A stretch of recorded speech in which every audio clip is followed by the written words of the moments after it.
안녕하세요. 씨름 강력 강의를 맡은 무도학과의 공성배 교수입니다. 여러분들 이렇게 만나 뵙게 돼서 반갑고요.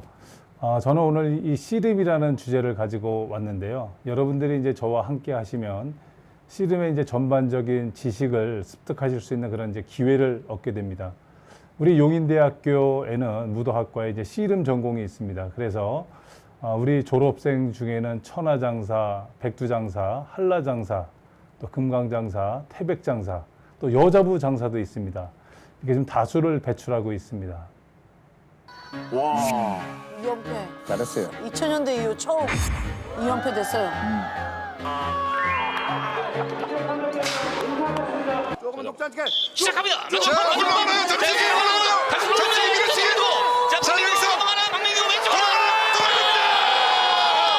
돌아갑니다. 박민규 세계 첫 장사에 등극하는 박민규 선수입니다. 용인의 자랑 박민규. 예, 여러분께서 보신 영상 속의 주인공은 바로 이제 우리 용인대학교의 자랑인데요. 장성우 선수는 2000년대 들어서 천하장사를 2회 연속으로 차지했고요. 또 박민규 선수는 한라장사를 연속으로 3회를 차지한 그런 선수이기도 합니다. 이외에도 꽤 많은 다수의 장사들을 배출한 곳이 바로 우리 용인대학교 무도학과고요. 그렇다고 해서 제가 오늘 여러분들한테 씨름 기술을 강의하려는 건 아닙니다. 목차를 보시면은 큰 틀에서 두 개로 이제 구분을 해서 진행을 할까 해요. 첫 번째 이제 씨름 속에서는 우리가 이제 뭐 조선왕조 실록이라든가 승정원 일기 이런 역사 속에서 씨름이 어떻게 비춰지고 있는가를 살펴보도록 할 거고요. 두 번째는 씨름이 이제 우리나라에만 있는 것은 아니죠. 일본에는 스모라는 것이 있고, 몽골에는 북그 혹은 부흐라고도 하죠. 또 터키에는 오일 레슬링이 있고, 또 스페인에는 루차 까나리아라고 하는 자신들만의 이제 씨름이 있습니다.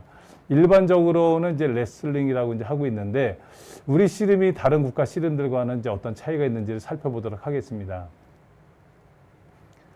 그리고 지금 이제 과거 씨름과 현대 씨름에서는 우리가 지금 이제 한 경기 방법이 이제 통일된 한 종류의 씨름만 여러분들은 아시고 계실 텐데요. 지금부터 과거로 좀만 돌아가면 꽤나 다양한 씨름들이 있습니다. 그 씨름들이 지금 하나의 씨름으로 이렇게 정착되어 오고 있는데요. 이 과거에 있었던 씨름들은 어떤 것들이 있었고, 현재 씨름은 어떤 씨름인지, 정식 명칭은 무엇인지 그것도 한번 살펴보도록 하겠습니다. 자, 여기서 이제 퀴즈를 하나 낼 텐데요. 지금 우리가 하고 있는 씨름은 무슨 씨름일까요? 1번 왼씨름, 2번 오른씨름, 3번 통씨름, 4번 밭씨름, 5번 바른씨름. 여러분들도 한번 정답을 맞춰보시죠. 그리고 이제 두 번째는 씨름의 역사는 얼마나 오래되었나. 정말 궁금하지 않으세요? 과연 우리 씨름의 역사가 얼마나 오래되었을까요? 1번 500년, 2번 1000년, 3번 약 1600년 이상 이렇게 돼 있는데요. 여러분들께서 이 정답 두 개를 모두 맞추시는 분에게는 제가 보이는 용인대학교 키링을 5분께 먼저 이제 선물로 드리도록 하겠습니다. 제 이메일로 여러분들이 정답을 보내주시면 되겠습니다.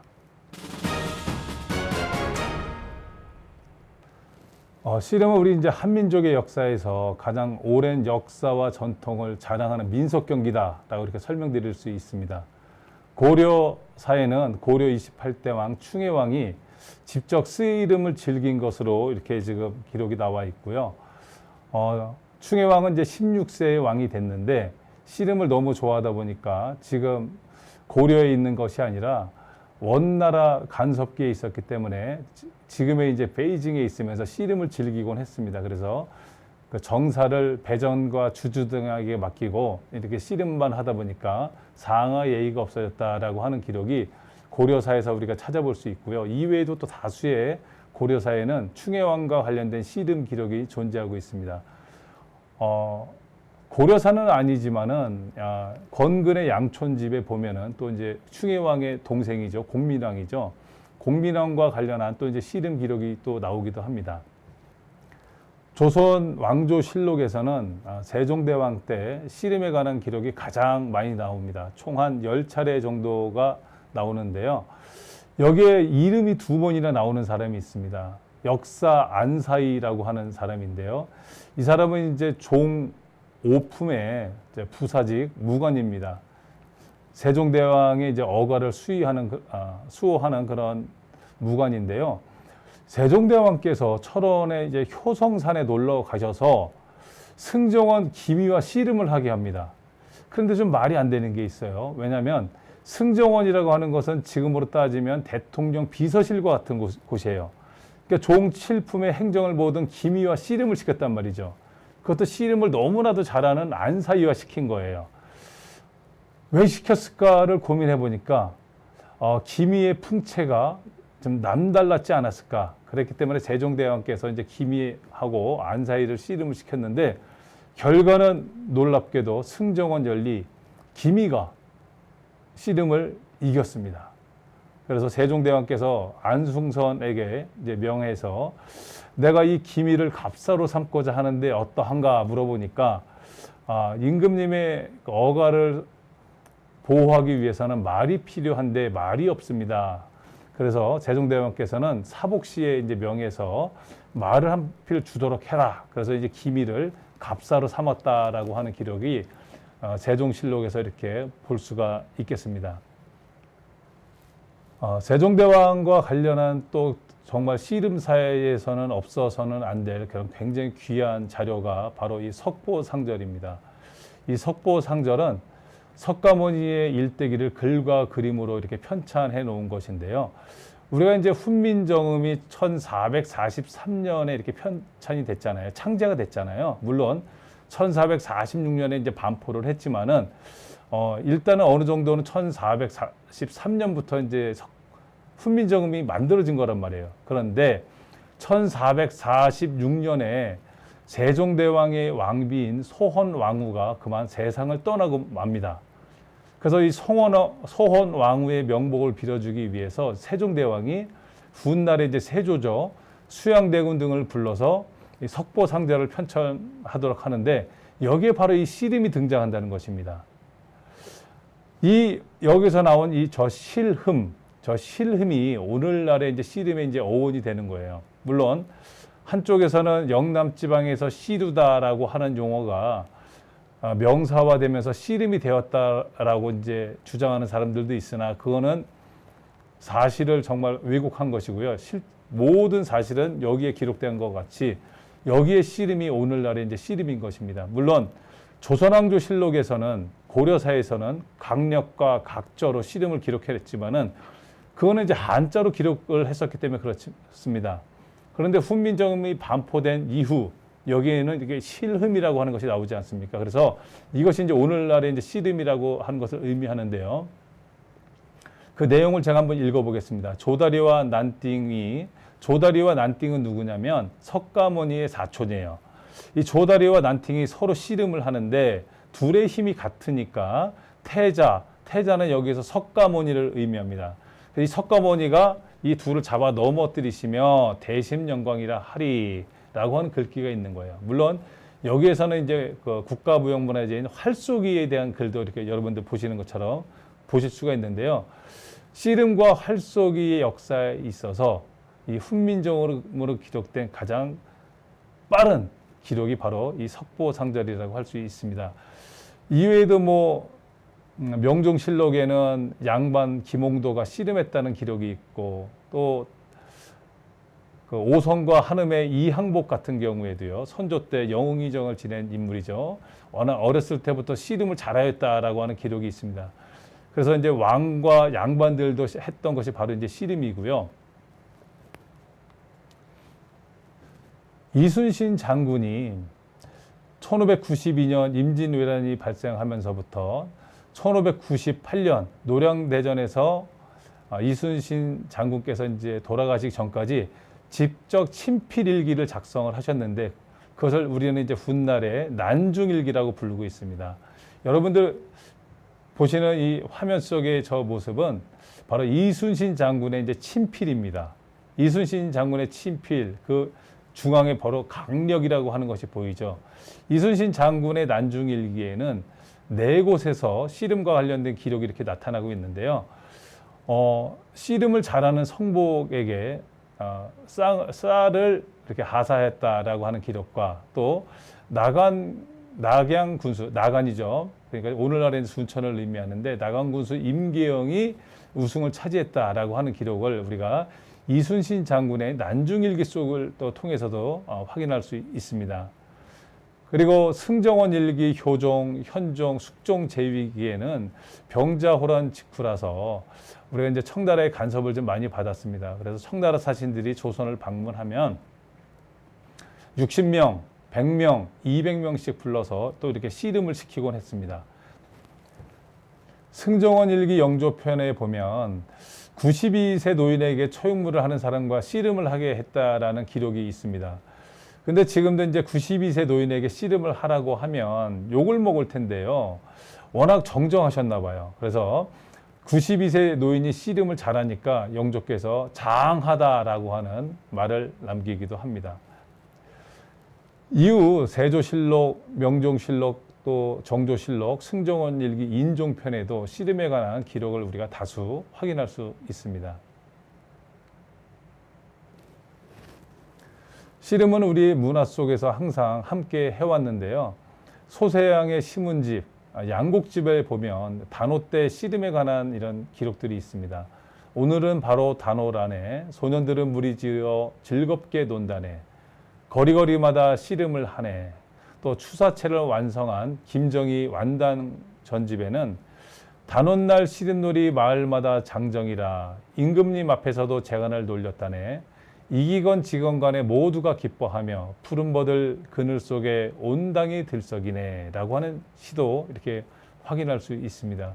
우리가 씨름에 관한 기록은 조선왕조실록과 고려사와 승정원 일기에서도 많이 보실 수 있는데요. 이런 씨름에 관한 기록들이 시문집 같은 곳에서도 약 한 100여 곳 넘는 곳에서 이렇게 씨름 기록을 우리가 이제 확인할 수가 있습니다. 일제강점기에 들어서는요, 독립운동 자금을 마련하기 위해서 이제 씨름대회가 개최되곤 했어요. 씨름대회가 개최되면은 이런 조선 사람들이 많이 뭉치게 되니까 일본에서는 굉장히 예의주시하고 혹은 씨름대회가 개최되는 것을 막기까지 했습니다. 특히 여러분들 보시는 저 모습은 1918년에 매국노인 양하구, 조중웅, 이완용, 최도혁, 김성춘 이런 사람들이 우리 만주 독립운동에 대한 기밀보고서를 일본의 후신 등평 외무대신에게 이렇게 보내는 내용인데 거기도 보면 저 때는 이제 씨름이라고 적지 않고 씨름 그리고 각키라고 하는 한자를 기록을 했는데 원래는 저 다리각자를 쓰는 각키는 그 이전에는 없었습니다. 근데 우리가 이제 일본의 영향을 받으면서 다리각자 어떻게 보면 씨름을 좀 약간 폄하하기 위한 수단으로 다리각자를 쓰는데 원래 씨름에서는 뿔각자를 사용합니다. 그래서 저렇게 이제 기밀문건 보고서에도 저렇게 이제 씨름이 이제 기록된 것을 확인할 수가 있고요. 이런 어려운 역경 속에서도 1927년 11월 27일에 조선씨름협회가 창립이 됐어요. 그런 결과로서 해방이 되고 1983년에 우리 씨름이 이렇게 민속씨름이 출범하면서 국민들로부터 사랑받는 스포츠로 한 단계 다가설 수 있었습니다. 이러한 씨름의 우수성과 문화적 특성, 독창성 때문에요. 우리 대한씨름협회에서는 씨름을 유네스코에 좀 등재해야겠다라는 마음을 먹고 2013년도부터 대한씨름협회 연구위원회를 중심으로 해서 씨름의 유네스코 등재를 추진하게 됩니다.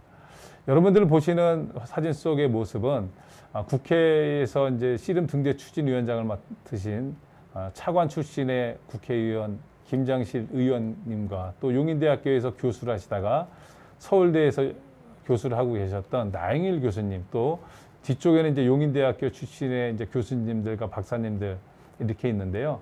사실 씨름 유네스코 등재 추진은 우리 용인대학교가 중심이 돼서 추진을 했다고 해도 과언이 아닙니다. 이거는 뭐 이렇게 외부에도 알려진 사실이기 때문에 제가 자신 있게 말씀을 드릴 수 있는데요. 한 16분의 등재 추진단 가운데 5분이 용인대학교 출신이었습니다. 우리가 이제 씨름을 유네스코 등재 추진하는 과정에서 2017년에는 씨름이 국가무형문화재죠. 그 당시에는 국가무형문화재 제131호로 지정이 됐고요. 2018년 11월 26일에는 씨름이 유네스코 인류무형문화유산으로 이렇게 등재가 됐는데요. 의미 있는 기록물이 있습니다. 여러분들 보시는 저 동의서는요, 유네스코 사무국에 가서 홈페이지에 가셔가지고 찾아보면 있는데요. 씨름이 유네스코에 등재될 때 유일하게 용인대학교에서 저렇게 총장님의 직인을 찍어서 우리는 씨름이 유네스코에 등재되는 것을 동의한다 라고 하는 저는 동의서를 한글과 영문으로 작성해서 이렇게 제출한 사실이 있습니다. 굉장히 어떻게 보면 씨름사에서는 기념비적인 것이라고 할 수 있습니다. 그래서 지금 저렇게 유네스코 인류무형문화유산 등재 인증서를 지금 대한씨름협회가 이제 받을 수 있게 됐습니다. 씨름, 다른 국가 씨름과의 어떤 차이가 있느냐. 앞에서 제가 여러 나라에 이제 씨름, 유사 씨름이 있다라고 말씀을 드렸는데요. 우리와 똑같은 방식으로 씨름하는 나라는 사실 북한이 있습니다. 물론, 북한은 우리보다는 다리삿발을 좀 헐렁하게 맨다 그러죠. 그래서 북한 씨름은 사실 좀 기술 씨름에 가깝고, 한국 씨름은 좀 다리삿발을 좀 꽉꽉 매서 좀 힘 씨름에 좀 가깝다라고 말씀드릴 수 있어요. 그럼 한국 씨름과 북한 씨름이 붙으면 누가 이기느냐? 누가 이길까요? 북한식으로 삿발을 매건 한국식으로 삿발을 매건 한국 선수들의 실력이 월등히 우수합니다. 2001년에 남북교류 차원에서 제주도에서 이런 씨름 행사가 있었는데요. 뭐 체격 차이도 그렇고, 사실 북한 선수들이 한국 사람들을 따라올 정도가 안 되고 사실은 많은 수준 차이가 나는 정도다라고 이렇게 볼 수 있어요. 사실 이 삿발을 착용하게 되면 작은 사람이 큰 사람도 이길 수 있고요. 그런 이제 묘미를 부릴 수 있는 것이 바로 저 삿발을 통해서 나오는데, 삿발을 얼마나 잘 잡느냐, 또 어깨를 얼마나 잘 낮추느냐에 따라서 씨름의 이제 승패가 좌우된다고 해도 과언이 아닙니다. 그렇기 때문에 씨름에 있어서는 삿바가 굉장히 이제 중요하다고 할 수 있죠. 그리고 두 번째는 이제 씨름은 모래에서 경기를 하는데요. 비치 발리볼 빼고 모래에서 하는 것은 그렇게 이제 많지 않은 것 같아요. 그렇죠. 근데 씨름은 모래에서 경기를 합니다. 물론 한 100여 년 전으로 돌아가 보면요. 1927년 제2회 전조선 씨름대회, 동아일보 후원의 대회예요. 왜냐하면 어느 신문사에서 어느 지역에서 후원했느냐에 따라서 똑같은 대회 명칭이 많기 때문에 요거는 이제 제가 이제 동아일보 후원의 이제 씨름 대회라고 말씀을 드리는데요. 요거는 이제 종로 기독교 청년회관 뒷마당에서 지금 경기를 펼치고 있는 건데, 보시는 바와 같이 저렇게 멍석을 깔고 씨름을 했습니다. 저 당시에는. 그리고 밖으로 나가지 않게 복싱장의 링거 같은 것을 저렇게 이제 설치를 해놨죠. 그러면은 모래에서는 경기를 안 했다는 것인가요? 아니, 그렇지 않습니다. 모래에서도 경기를 했습니다. 다만 입장료를 받고 관람을 할 수 있었기 때문에 저 때는 저렇게 특별 씨름장을 만들어서 경기를 했습니다. 저렇게 할 때도 있지만 일반적인 것은 모래에서 경기를 많이 했습니다. 그리고 세 번째, 씨름은 무릎을 꿇고 시작합니다. 먼저 저 영상을 보시고 다시 다음 얘기를 나누도록 하겠습니다. 이만기 장사는 10번 천하장사를 한 다음에 앞으로 300승을 하고 그만두겠다는 결의를 보였습니다만 이제 겨우 270번 아직 승을 못했습니다.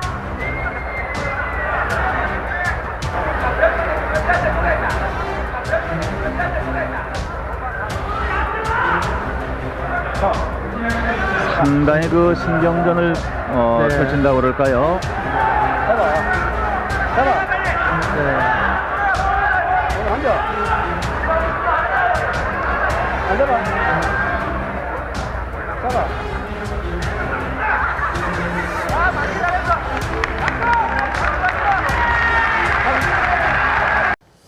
질문 세 번째 해볼까요? 씨름은 왜 무릎을 꿇고 시작할까요?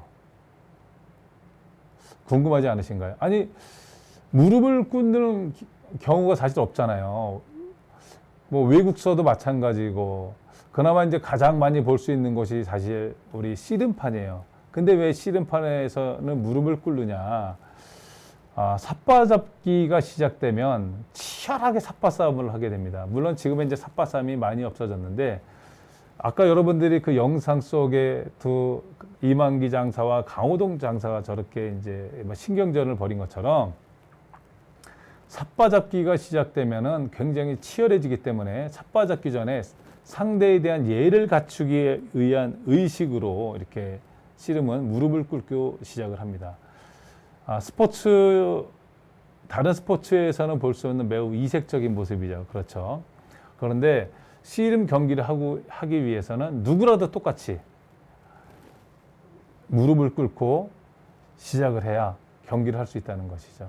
그래서 자기의 모든 것을 내려놓고 이제 씨름한다. 그러니까 상대에 대한 존중을 한다. 이런 의미가 담겨 있다고 할 수 있습니다. 우리가 100여 년 전, 한 70여 년 전, 혹은 50여 년 전으로 돌아가면요. 지금보다 좀 더 많은 다양한 씨름 방법이 있었습니다. 여러분들이 지금 보시는 강호동 장사와 이만기 장사의 씨름하는 모습을 보시면 오른다리에 삿발을 메고 왼손으로 다리 삿발을 잡습니다. 그리고 오른손으로는 상대 옆구리에 허리 삿발을 잡고 이렇게 경기를 하는데요. 이렇게 씨름이 지금과 같은 모습으로 통일된 것은 그렇게 오래되지 않았습니다.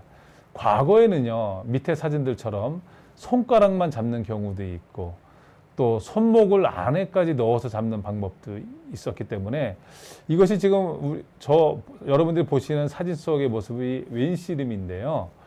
저렇게 종류가 3가지나 됐단 말이에요. 그럼 오른 씨름도 저렇게 종류가 굉장히 많았을 거라는 얘기죠. 또 통씨름, 띠씨름이라고 하는 것도 있었고 한쪽 다리에다만 삿발을 매는 늦은 삿바거리 씨름 혹은 이제 우리가 바씨름이라고도 합니다. 또 댄삿바거리 씨름, 망거리 씨름, 황해도 계량 씨름, 또 삿바 없이 옷을 입고 하는 그런 이제 옷을 잡고 하는 잠뱅이 씨름이라고 하죠. 그래서 씨름하는 옷이 또 따로 있었어요. 그래서 그것을 우리가 이제 씨름 잠뱅이라 부르기도 했었고, 삿바 없이 하는 씨름을 그냥 씨름이라고 한 적도 있었고요. 또 삿바를 매는 씨름을 삿바 씨름이라고 하는 것도 있었습니다. 혹은 삿바 없이 하는 씨름을 민둥 씨름 혹은 내굽 씨름이라고 부를 정도로 씨름 용어도 통일이 안 돼 있었고 종류도 지역별로 굉장히 다양하게 있었습니다. 여러분들이 보시는 슬라이드는 김홍도의 씨름 많이 보셨을 거예요. 상대 왼다리에 삿바가 걸려 있었다면 저건 아마 늦은 삿바거리 씨름 혹은 바씨름이라고 부를 수도 있을 거고요. 어떤 실질적인 삿바가 좀 있었다면 오른 씨름이라고도 불릴 수 있는 그런 씨름입니다. 신인복의 행령 인물도에 나온 저 씨름은 늦은 삿바거리 씨름 혹은 바씨름인데요. 한쪽 다리에는 오른 다리에 삿바를 메고 있고 한쪽 다리에는 왼쪽에 삿바를 묶고 있습니다. 그 다음에 한 손씩만 삿바를 잡고 있고요. 또 기산 김중근의 천호 상박을 보면 손가락만으로 한쪽 다리에 묶은 삿바를 잡고 하는 늦은 삿바거리 씨름 혹은 바씨름, 또 매산봉 각기를 보시게 되면 손목까지 넣어서 잡는, 여러분들 보시기에 유사한 씨름이지만 굉장히 다양한 씨름이 있었던 거예요. 그 밑에는 망거리 씨름이라고 하는 것도 있었고요. 태평성시도의 씨름은 왼어깨를 맞대는 씨름을 하고 있고 삿바 없이 하고 있죠. 오른쪽에 또 씨름은 오른 어깨를 대고 하는 그런 씨름이 있어요.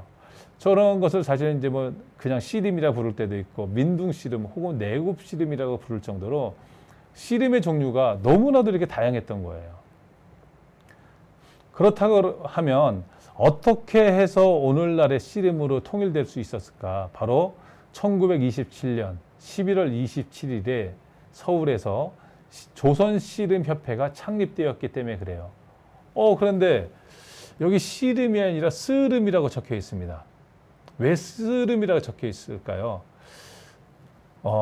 서재필 선생님이 만드신 독립신문에는 저렇게 스름이라고 작성을 많이 했어요. 그리고 특히 매일신부에는 저렇게 스름이라고 해놓는데 조선일보와 동아일보에서는 씨름협회로 기록을 하고 있습니다. 그리고 정식 명칭은 여기에는 스름으로 나왔는데 씨름이 맞습니다. 그리고 다양한 또 다른 언론 보도 자료를 통하면 씨름이라고 확인된 것을 찾을 수가 있어요. 제가 이것을 왜 보여드리냐면요. 이 씨름협회가 만들어지면서 경기 규정이라는 것이 만들어지죠. 그렇죠. 그러면서 이제 씨름이 점차 자리를 잡아나가게 되는데 제가 저 노랗게 쳐놓은 데 보시면 굉장히 중요한 인물이 나와요. 굉장히 중요한 인물입니다. 누구냐면 교양부 주임 한진희. 교양부 주임 한진희라고 되어 있는데 이분은 조선 유도 연맹을 만들 때 그때 가장 앞서셨던 분이고 돌아가신 이후에는 명예 10단을 이렇게 추서받았던 그런 인물이기도 합니다. 여러분들 한진이 누군지 제가 설명을 드릴게요. 이분이 씨름협회가 만들 때도 큰 공이 있으셨지만 우리 용인대학교의 전신 대한유도학교가 만들어질 때는요. 독립운동을 하신 이범석 장군님이 초대 교장을 맡으셨어요. 이범석 장군님은 청산리 정투의 명장 승리를 이끄신 김좌진 장군님과 함께 독립운동을 하셨던 분인데요. 그 초대 교장을 이범석 장군님께서 우리 용인대학교 전신 유도학교에서 하시고 그 후에 1953년에 우리 학교 직무 대리를 하셨던 분이 바로 이 한진희 씨라고 하는 겁니다. 교장설이라고 정식 명칭은 이렇게 돼 있는데 씨름협회를 만들 때도 큰 일을 하셨어요. 굉장히 중요하신 분입니다, 여러분. 그래서 제가 이렇게 다시 소개를 드리고요. 씨름협회가 만들어지면서 1927년 12월 20일부터 22일까지 너무 추울 때니까 조선 기독교 청년회관에서 대회를 주최를 한 거예요. 조선 씨름협회랑. 그래서 동아일보 후원의 대회를 하는데 경기 방식이 지금과는 전혀 다르죠. 왼 어깨를 맞대고 있고 오른 손가락만으로 삿발을 잡고 있어요. 신발을 신고 있어요. 한 사람은 반바지, 또 옷을 입고 있습니다. 그렇죠? 어떤 사람은 반바지, 어떤 사람은 긴 바지를 입고 있어요. 바닥은 물론 멍석이죠. 멍석을 깔고 한 거예요. 요게 그 당시에 신문에 이제 정규 씨름이라고 돼 있는데 왜냐면 또 번외 경기로 이제 통씨름을 했다라고 돼 있어요. 한 200여 명의 선수들이 출전을 했는데 일부 선수는 경기에 참가하지 않았습니다. 그 이유는 자신들이 알고 있던 경기 방법과는 너무 달랐기 때문이죠. 그래서 이런 경기 방법을 자기들은 받아들이지 못하겠다. 그래서 참가하지 않은 선수들도 있습니다.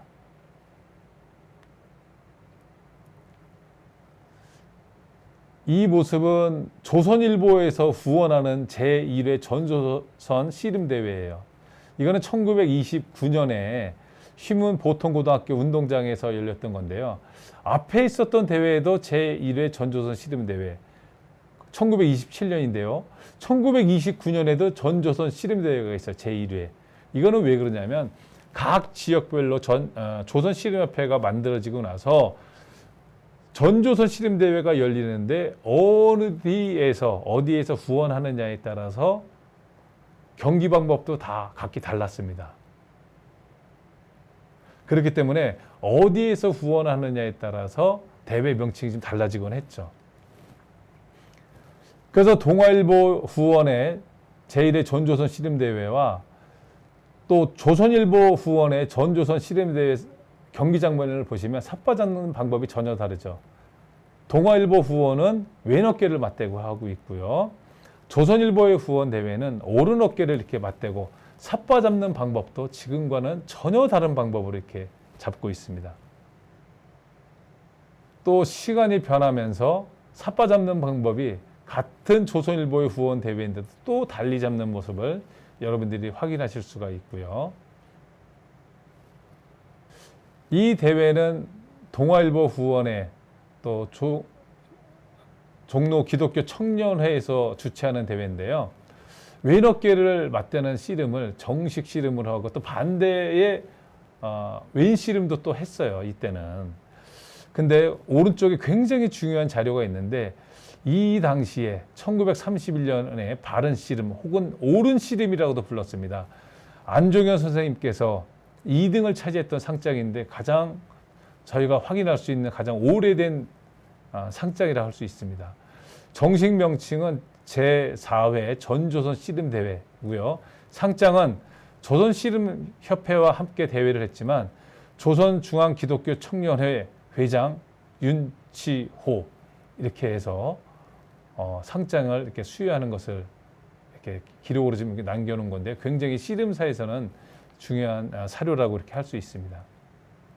1944년에는요 이렇게 또 씨름을 했어요. 요거는 이제 뭐 전조선 씨름대회 조선 씨름협회에서 유치한 대회는 아닌 것 같아요.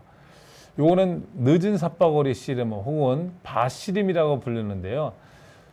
손목만 집어넣고 삿바는 잡지 않고 있죠. 좌측의 슬라이드를 보시면요. 그죠? 그리고 오른손은 그냥 삿바를 잡고 있지 않습니다.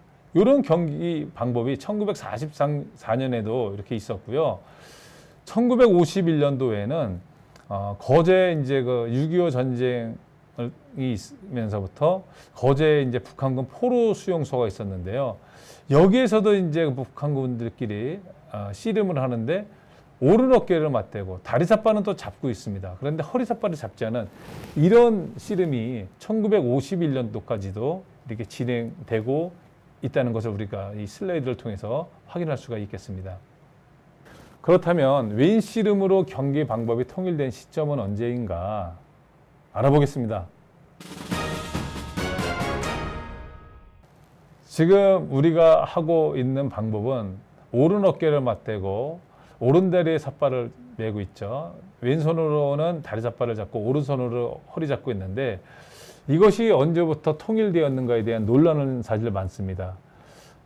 김하궁 원로님은 씨름협회 이제 연수원장을 지내신 분인데요. 1959년 6월 제1회 전국장사 씨름대회부터 웬 씨름으로 통일하였다라고 이렇게 이제 직접 이제 구술을 해주셨는데요. 또 이가람 문성국 교수님께서 작성하신 논문을 보면 월간 씨름 자료에는 1962년부터 웬 씨름으로 통일됐다라고 합니다.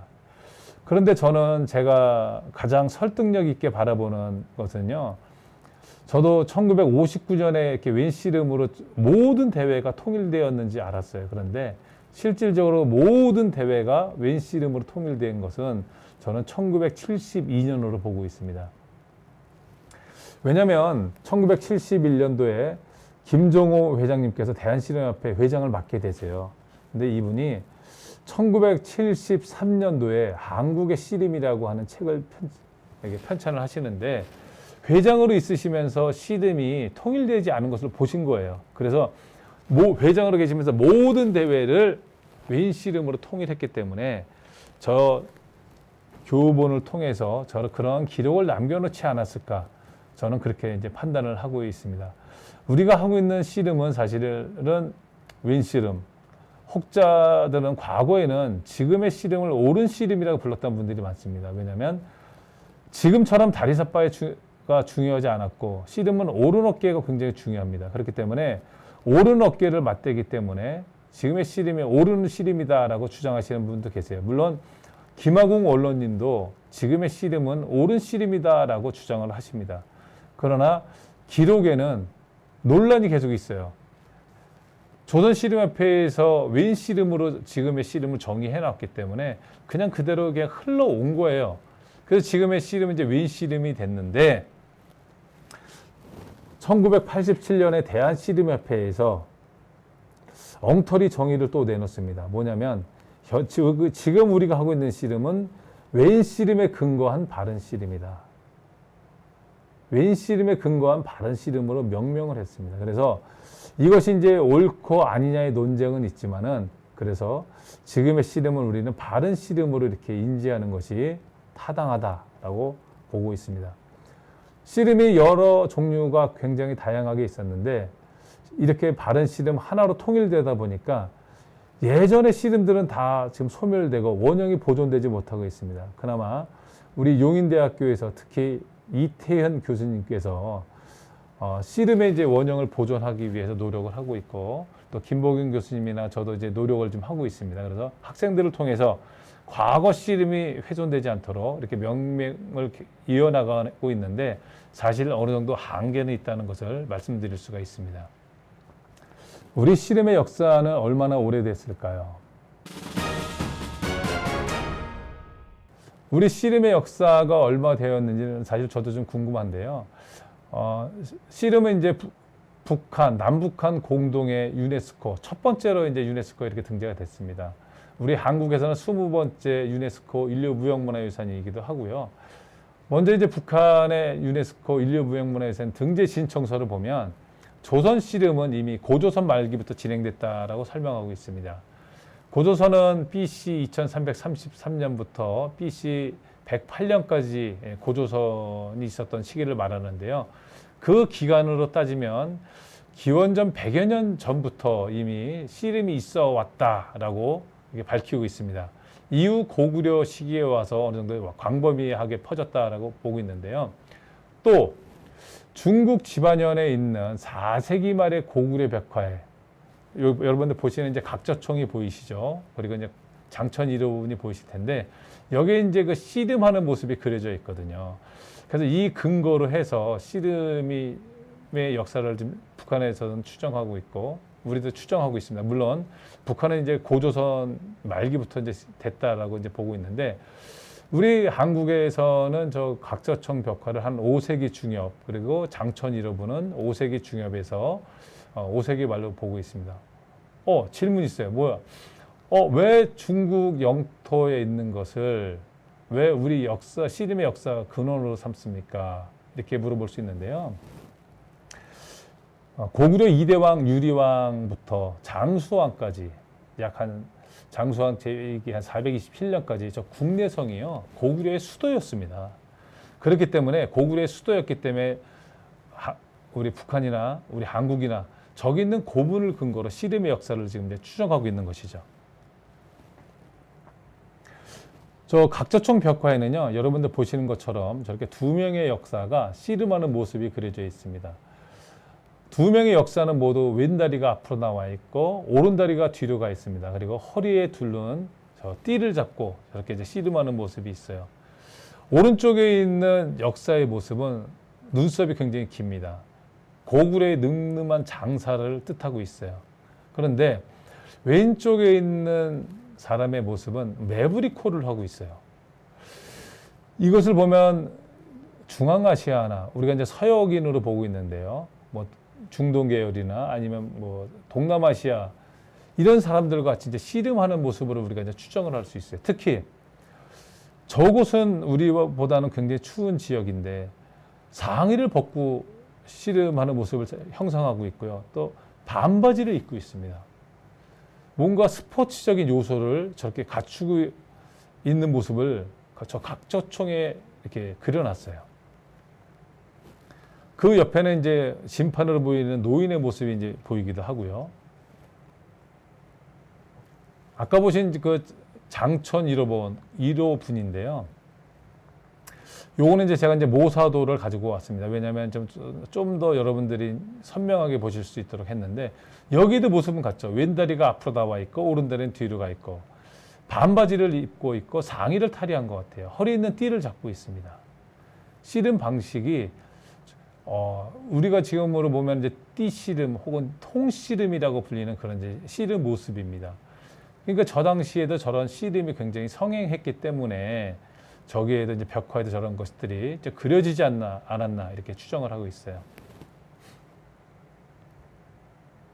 그렇다면 이제 고구려에는 저런 사료들이 있는데 백제와 신라에는 어떤 것들이 있는가 한번 찾아보겠습니다. 봤더니 백제의 실질적인 씨름 기록은 없습니다. 다만 일본 서기 황국천왕 원년에 보면요, 백제 사신 대자평 지적이 일본을 방문했는데 그래서 조정에서 이제 향연을 베풀 때 거기에 이제 건아들한테 명해서 백제의 의제왕의 조카 교기 앞에서 상박을 하게 하였다.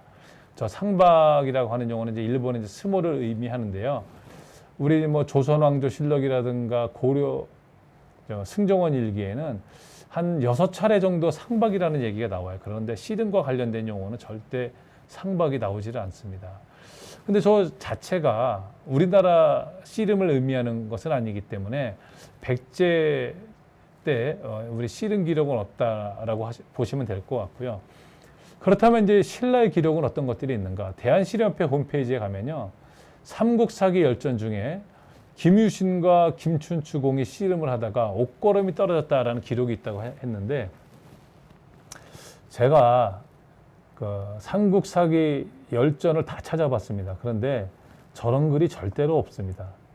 근데 왜 대한씨름협회가 근거도 없이 저런 걸 올려놨는지 저도 사실은 잘 모르겠어요. 그리고 이제 씨름책에 보면 전사자들을 위하여 8관회를 외사에서 7일간 열고 또 건무와 씨름판을 벌였다라고 이제 씨름책들이 많이 있는데요. 저런 사실도 없습니다. 그래서 이런 잘못된 정보들은 빨리 좀 없애야 되는데, 대한씨름협회 여러분들 홈페이지에 가셔도요, 좀 역사에 관한 부분들은 좀 오류가 좀 많습니다. 그래서 수정하라고 자료를 줬는데 아직 좀 수정이 좀 안 돼 있는 그런 실정이라고 이제 말씀드릴 수 있습니다. 그렇다면 저것 말고 다른 것은 정말 없을까? 우리가 좀 고민을 해보면요, 우리가 이제 그 한치윤과 한진서가 한 20년에 걸쳐서 작성한 해동역사라고 하는 것이 있습니다. 그거는 이제 단군조선부터 고려시대까지의 역사서를 기록을 했는데, 여기에 있는 기록이 후한서의 동의열전, 부여편과 똑같습니다. 그 기록을 보면 이래요.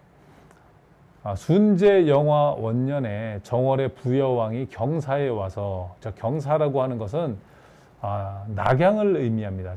중국의 낙양에 와서 조회를 하니까 순제가 황문고치와 전제 황제가 군신들을 위해서 음악을 틀어주고 이제 베풀어주는 것을 의미합니다.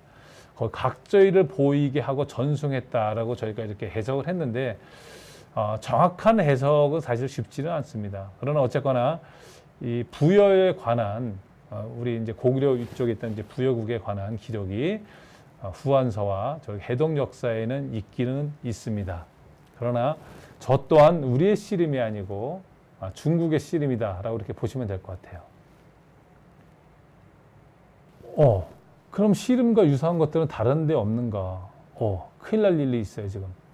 수메르 문명, 어떤 분들은 기원전 6,000년, 어떤 분들은 5,000년을 주장하시는 분들도 계신데, 인류 최초의 인간의 문명이 발달한 곳이 저 수메르 문명이라는 곳이죠. 거기에서 지금 이라크 바그다드 인근으로 추정되는 곳에서 저런 수메르 레슬링 청동 술잔이 이제 발견이 됐는데요. 저게 발견된 지가 기원전 2800년 혹은 기원전 3000년 혹은 기원전 2400년 그 사이에 발견됐다라고 이제 주장들이 각기 좀 다르긴 하는데요. 여러분들 이걸 보시면 좀 더 뭔가 좀 헷갈리지 않으세요? 이런 씨름이 중국을 거쳐서 우리 한국까지 넘어온 것인지, 아니면 한국에서도 저런 유사한 씨름이 있었는데 저 수메르 레슬링에도 저런 것이 있었던 것인지, 굉장히 좀 혼란스러운 부분인데요. 사실 이런 것은 어떻게 보면 지역별로 씨름이 있으면서 어떤 연관성을 좀 가지고 있을 것 같기는 해요. 그래서 이것을 비교해 보시면 놀랍도록 사실 똑같습니다. 허리에 있는 띠를 서로 잡고 있고요. 그죠? 술잔만 없다고 생각해 보십시오. 옷을 탈의하고 있고요. 고개를 들고 있습니다. 오른 어깨를 맞대고 있고요. 왼다리가 앞으로 나와 있어요. 우리 씨름과 뭐가 다릅니까? 그래서 이런 것만 보면은 사실 씨름의 역사를 참 추정하기가 굉장히 쉽지 않다는 것이죠. 삼한시대 중국 후한서에 나온 흉노족 씨름입니다. 오른 어깨를 맞대고 있고요. 우리 씨름하는 모습과 비슷합니다. 또 북이시대의 벼류에 새겨진 각조도 또한 굉장히 비슷해요. 우리 씨름과 다른 점 혹시 찾으실 수가 있나요? 네, 굉장히 비슷합니다. 좀 나름 정리를 해보겠습니다. 그래서 이 씨름이라고 하는 것은 우리 인류가 생존하면서부터 뛰고 달리고, 왜냐면 자기가 생존을 하려고 하면 자기 보호 수단이 필요하잖아요. 그래서 물이 있으면 수영을 해야 되고, 동물이 오면 맞서거나 같은 다른 부족과 싸울 때는 넘어뜨리거나 나무에 오르거나, 이런 과정에서 씨름은 인류가 생존하면서부터 자기 보호 수단으로 정착했을 것으로 저는 이렇게 추정을 하고 있습니다. 다만 국가 간의 씨름의 좀 차이는 좀 서로 다르지만 서로 연관은 있을 것이다. 그리고 문화적 특성에 따라서 자신들에 맞게 변형되어서 발전되어 왔을 것이다. 그렇다면 씨름의 역사는 얼마나 오래되었는가? 우리 씨름 국가무형문화재 지정가치조사 연구 용역을 저희가 좀 이제 진행을 했었는데요. 거기에 모이신 모든 연구자들이 씨름의 역사를 사실은 1600년 이상으로 추정을 했습니다. 물론 씨름의 역사가 1600년보다 분명히 오래된 것은 맞다라고 보고 있어요. 그런데 우리가 맞다라고 얘기는 하지만 실질적인 근거 자료를 내놔야 되잖아요. 그런데 실질적인 근거 자료를 내놓지는 못했습니다. 그래서 실질적인 씨름의 역사는 1600년보다는 더 됐지만 그 자료를 찾지 못했기 때문에 우리는 연구진들은 씨름의 역사는 1600년 이상 된 것으로 이렇게 판단을 하고 있습니다. 마무리하겠습니다. 씨름은 이제 국가무형문화유산이면서 한국의 20번째 또 남북 첫 번째 유네스코 인류무형문화유산입니다. 인류를 위해서 보존해야 될 가치가 있다고 판단되는 것을 유네스코에서는 이렇게 무형유산 혹은 세계유산으로 지정을 하고 있는데요. 그토록 세계인들한테 이 씨름이 우리만의 문화재가 아니라 전 세계인들의 이제 무형유산이라는 것을 증명하는 것이 바로 유네스코 등재였습니다. 그래서 어려운 과정을 통해서 씨름이 이제 등재가 됐고요. 지금은 이제 우리가 왼씨름을 근거로 한 바른 씨름을 하고 있는데요. 그동안의 바른 씨름으로 정착되면서 사라진 씨름의 원형을 지금 복원을 해야 되는데 복원할 곳이 사실 용인대학교밖에 없습니다. 왜냐하면 용인대학교에는 무도학과의 씨름 전공이 있기 때문에 그렇습니다. 다른 대학에는 씨름부라고 하는 운동부가 존재하지만 씨름 전공을 하고 있지는 않습니다. 그래서 용인대학교는 대한씨름협회와 또 씨름연구소와 함께 씨름의 원형을 복원하기 위해서 많은 노력을 하고 있다라고 이제 말씀드릴 수가 있고요. 지금 용인대학교 무도학과 출신 중에는 천하장사, 백두장사 다양한 장사들이 지금 배출돼서 나가 있습니다. 우리 모교 출신 선수들이 선전하도록 응원을 부탁드리고요. 씨름에 관련한 콘텐츠가 사실 너무나 많기 때문에 여러분들을 또 만나 뵙기를 희망하는데 기회가 주어진다면 꼭 다시 여러분들을 만나 뵙고 싶습니다. 오랜 시간 여러분들 들어주셔서 감사합니다.